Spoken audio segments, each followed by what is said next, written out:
This is how to have that tough conversation with your team member without pissing them off or being too soft or just generally being a dick. Because at least 3 to 4 times per week, I have a conversation with one of my mental performance coaching clients about putting off a tough conversation. Usually we're doing that because it protects our nice guy image that we've had knocking around for so long. But more than that, it's because it protects us from this deep fear of being disliked. And that's the deeper work that needs to happen. But today I'm just going to give you a practical step that you can take right now that can give you a framework for having those conversations so you don't have to rely on just winging it. So this is how you have those tough conversations with your team members without pissing them off, without being a dick. And a little bit of credit, this is a process that I took from a coach called Joe Hudson. Now, this works so well for my clients because it's very simple. The acronym that you need to remember is VIEW, V-I-E-W.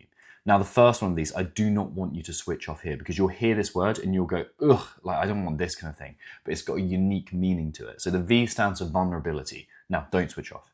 V stands for vulnerability, and vulnerability means saying what you know to be true despite it scaring you. Now, that's very different from pouring your heart out, right? You don't need to pour your heart out to your team, nor should you. You want to say what you know to be true, but it's scary. Now, in the conversations that I usually have with my clients, this looks something like, you are not performing well because of X, Y, and Z. These are the things. If this doesn't change, this is what I'm going to have to do. Now, that's the vulnerable thing to say. The next thing, I, stands for impartiality. Now, impartiality is not having an agenda or an outcome that you're trying to maintain. You're not going into this conversation trying to force this person to behave well, because if you do, they'll catch on and it won't have the kind of effect of exploration that you need. Ultimately, we're just there to have a conversation, to connect with this person, not to try and change the agenda. As soon as you go into a conversation with an agenda, people sense it, they shut off. It's like if you're trying to run a sales call thing, you're like, I've got to sell this person. It's very different from let's go and have a conversation and see if we can help each other. So that's the I. So impartiality, being partial to an outcome is wanting the outcome, right? It's wanting something different from the conversation. E stands for empathy. You've got to connect at an emotional level to yourself and the other person. People really screw this up when they're like, these are the numbers, I don't care what you think, you've got to do this. And they think that's what leadership is, but it's not. So E is for empathy. Connect with empathy to yourself, understand your own emotional state, and that with others too. And then W is for wonder. And wonder means awe and curiosity.